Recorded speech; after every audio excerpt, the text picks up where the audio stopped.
तर कालचा दिवस आमच्यासाठी खूप खास होता, कारण काल माझ्या मुलाचा वाढदिवस होता. त्यामुळे सकाळपासूनच घरात एक वेगळीच लगबग सुरू होती. मी लवकर उठले, माझी नेहमीची आवराआवर केली. तोपर्यंत माझी मुलगी तिच्या गाडीवर मस्तपैकी खेळत होती.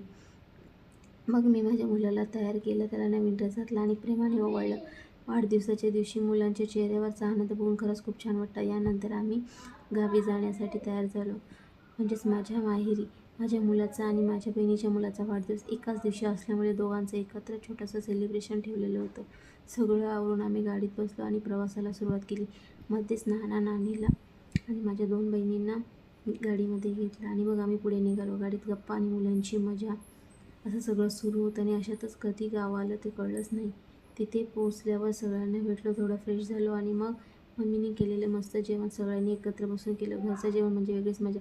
थोडा आराम केल्यानंतर संध्याकाळच्या तयारीला सुरुवात झाली. हळूहळू सगळी कामं झाली आणि मग दोन्ही मुलांना छान तयार केलं. केक कापण्याआधी त्यांना प्रेमाने ओवाळून घेतलं, पण त्यांचं लक्ष ओवाळण्या-बिवाळण्याकडे काही नव्हतं. फक्त त्यांचं एकच लक्ष, केक कधी खायचा. दोघंही सतत केककडे बघत होते, कधी कापणार आणि कधी खाणार. शेवटी केक कटिंगची वेळ आली. दोघांनी मिळून केक कापला. सगळ्यांनी त्यांना शुभेच्छा दिल्या, केक खाल्ला आणि भरपूर फोटो काढले. खूप मोठं काही नव्हतं, पण आपल्या माणसांसोबत घरातल्या घरात साजरा केलेला हा दिवस खूप छान गेला. तर हा होता आमच्या कालच्या दिवसाचा छोटासा व्लॉग. आता तुम्ही हा व्हिडिओ एन्जॉय करा. थँक्यू.